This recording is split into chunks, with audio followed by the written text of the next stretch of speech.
Hello, Lyssa here. Today I wanted to walk you through a visual that may really help you look at where you may be getting stuck when you find yourself being angry, anxious, and upset about things. So today I want to take a look at locus of control with you. Now, locus of control is a psychological term. It has been explored through Stephen Covey's 7 Habits of Highly Effective People under the term circles of influence and circles of concern. I prefer locus of control, and there being internal locus of control versus external locus of control, but it's really the same thing. So you can really interchange those words. Internal locus of control with circle of influence and external locus of control with circles of concern. They are fluid, they really work together. So let's get started. So locus of control really is like circles of influence. So you've got 2 circles. So let's see here.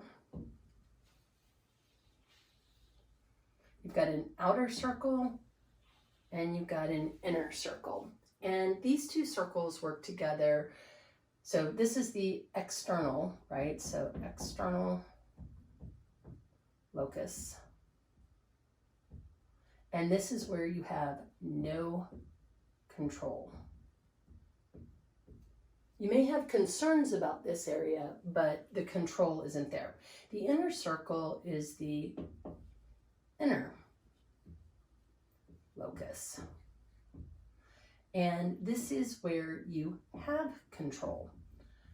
So the 2 circles work together. So the more you focus on this external locus, the bigger the external locus will get, and the smaller, conversely, the smaller the inner locus will get.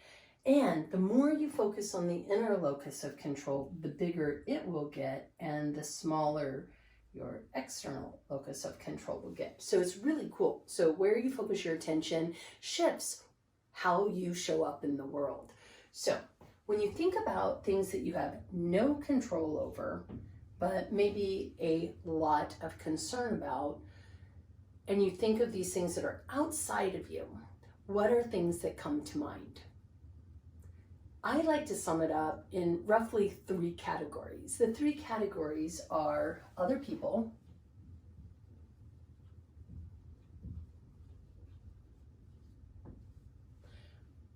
the world,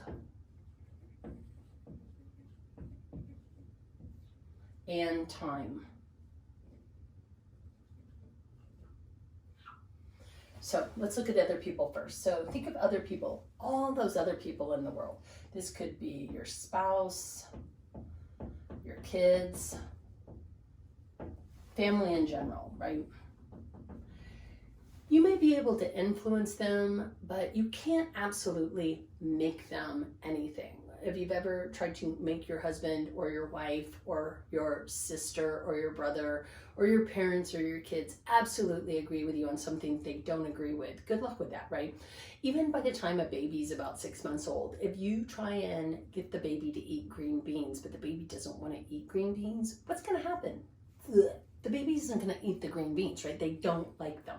Now, as a parent, you might be able to make them eat the green beans, or at least attempt to make them eat the green beans, but you're not going to make them like the green beans. And so it's really becomes one of those things where green beans probably aren't a big issue for you, yet there's this idea that you cannot make somebody believe or think differently than they choose to.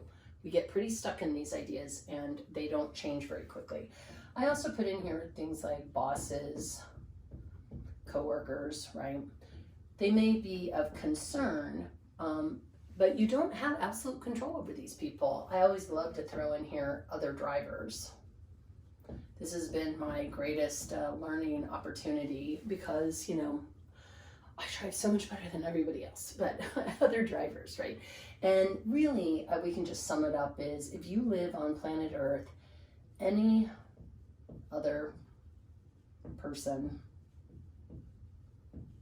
on the planet, you can't make them be different than they choose to be. You can maybe create circumstances in which they're forced into something, but people don't like that. And as a result of that, they're not happy with you. So you can't make them like you and also make them do stuff they don't want to do. So any other person on the planet, which brings us to the second category, the world. So think about the things in the world that may be of concern to you, but you have no absolute control over. And this could be things like, the economy. The economy may be doing very well, or it may be doing very poorly. You may feel like you're supporting it yourself personally as you do home renovation projects or buy clothing or whatever, but you don't have absolute control of the economy. Another area that is of interest are things like the environment. I'm not sure I'm spelling that correctly. It doesn't have spell check, so I will just have to go with sometimes my dyslexia will get the best of us spelling wise. But the environment, yet again, it's this thing that may be of concern to you, but I'm not a big corporation, I'm not a country, I can't make big global changes like that, yet I can do my part. I can recycle, I can make sure I'm not using as much plastic, I can carry bags, those sorts of things. I can be mindful of that stuff. So while I can't control it. I may be able to choose my behaviors, that's on the other side, but I can't change the environment all by myself. But I can focus where I may have some influence. So the economy, the environment, I think politics. Another area might be like health. I throw health in here on this side versus in the internal locus of control for a couple reasons. One, you can impact things like your diet. You can choose what you put in your mouth. You can choose whether you exercise, are you moving enough, things like that. But there are things that are beyond your control. There are things like genetics, that maybe you're genetically predisposed to something, or there may be health issues that are sweeping the world, like coronavirus, right? So there are things that are beyond your control. You might be able to protect yourself by some of the things that are within your control, but there are things outside of yourself that are outside of your control when it comes to health. And then the third area that I like to focus on is time. So time is really summed up by the past, the present, and the future.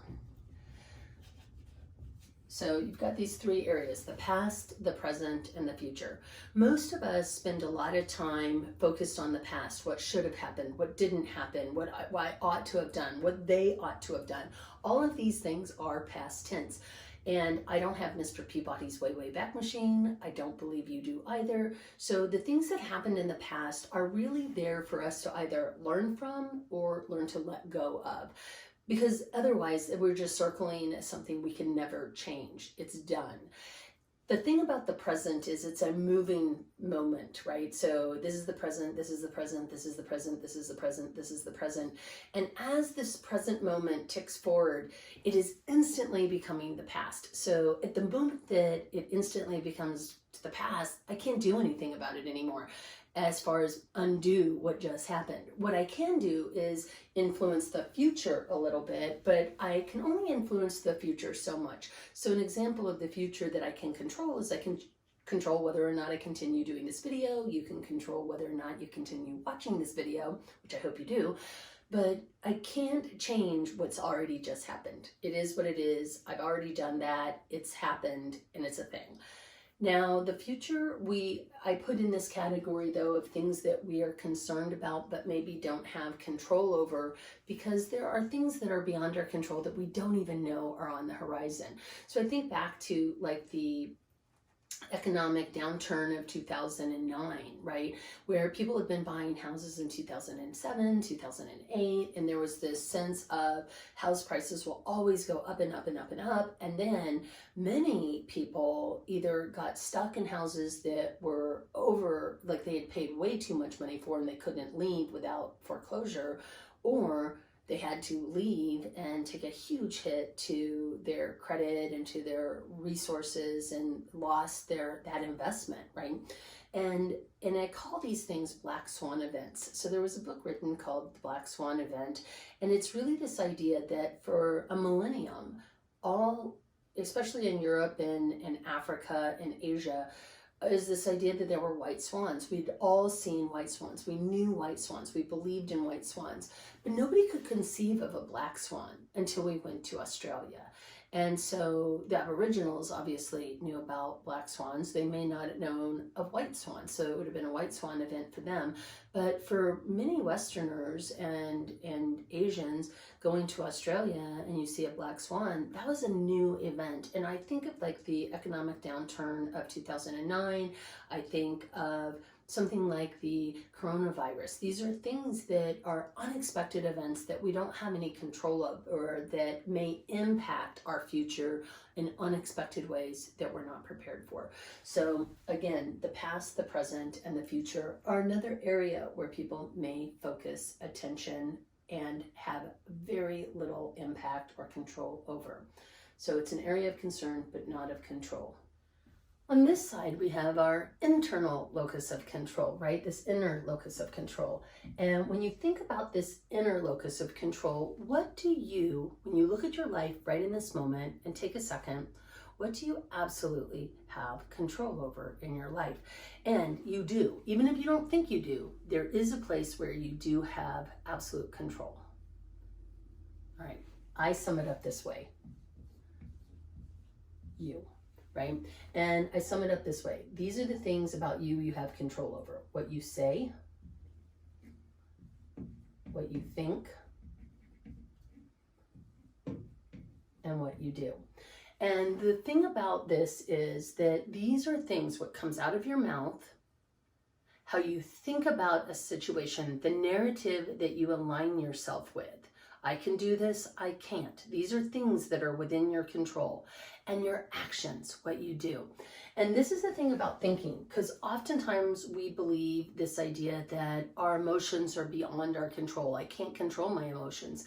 And emotions are a bit more like herding cats than thoughts, but thoughts can be quite unwieldy also. Maybe they're wild horses and emotions are herding cats, but they work together. So when you think about thoughts, you've got thoughts here, and thoughts impact our emotions.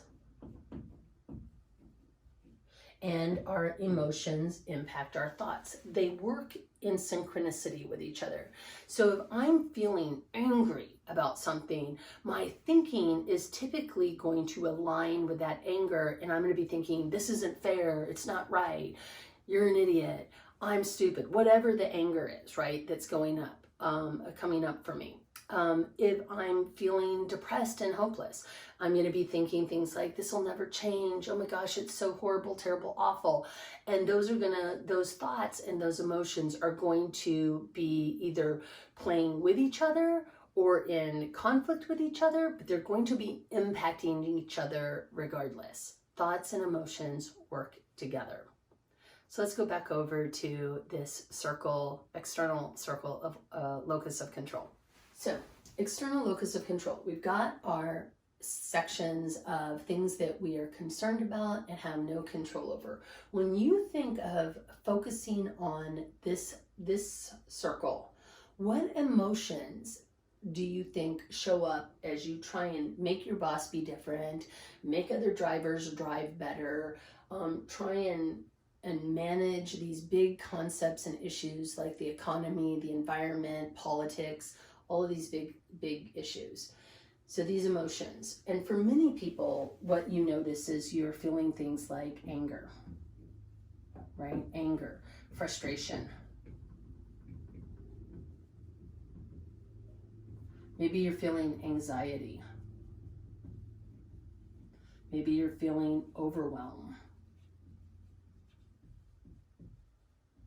Often I hear people say things like feeling helpless, or conversely, or also hopeless, right?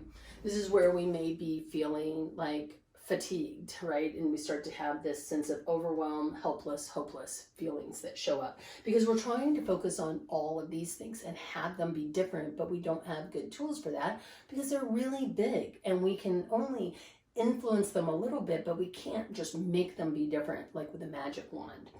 So continuing on with things that you might be feeling over here, when you notice that you're worried all the time, right? So worry is a big one. And you're maybe feeling other emotions, maybe depression is coming up here. Like you're noticing, I'm feeling kind of depressed, or fits in with this overwhelmed, helpless, and hopeless feelings. I think the big thing over here that I think is important is that most of the time, the base underlying emotion that is in this external circle is somewhere on the fear spectrum.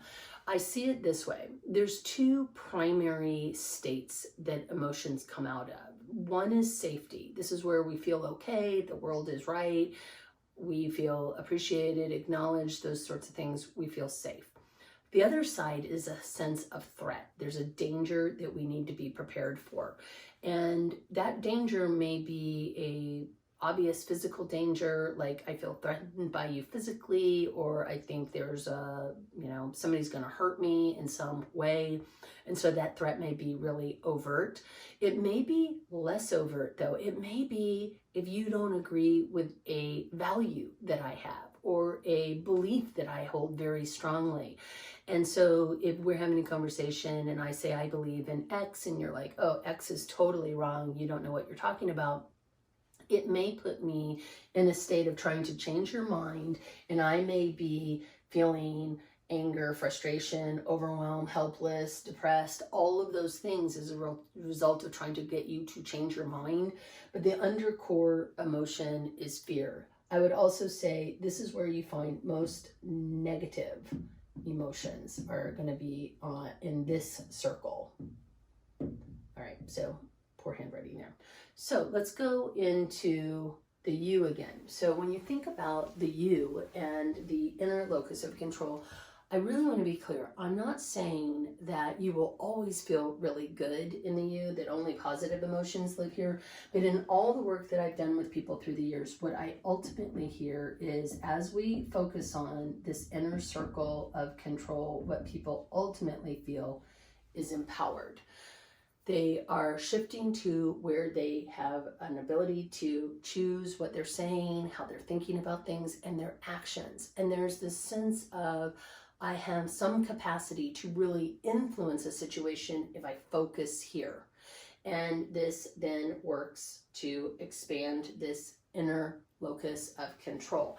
And so the goal of coaching or therapy or some sort of training when it comes to emotional intelligence or being happier or anger management is to help people move from being, a donut where this circle is really tiny and this circle is really big, to moving towards being something much more like a bicycle tire, where this circle is bigger. And yes, we still have these things that are in this outside circle. Those exist. The world exists outside of ourselves.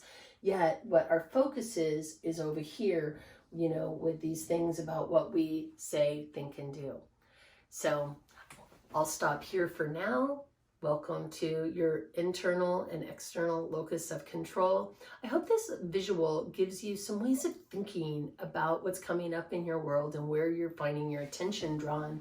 And when you notice yourself in this external locus of control and you notice a negative emotion, it's a real opportunity to get curious with yourself. What is it that you're focused on? And where could you better be using your time and energy to focus instead? How do you story jack? How do you shift the narrative from the things that you can't control to the place where you do have an ability to create impact? So thank you for watching. If you'd like to subscribe, I'm going to be working on more of these videos to help kind of make sense of some of these things that go on with us as human beings. I'd love it if you'd subscribe, and please share with your friends. Sharing is caring. Thank you so much, and Lyssa saying goodbye.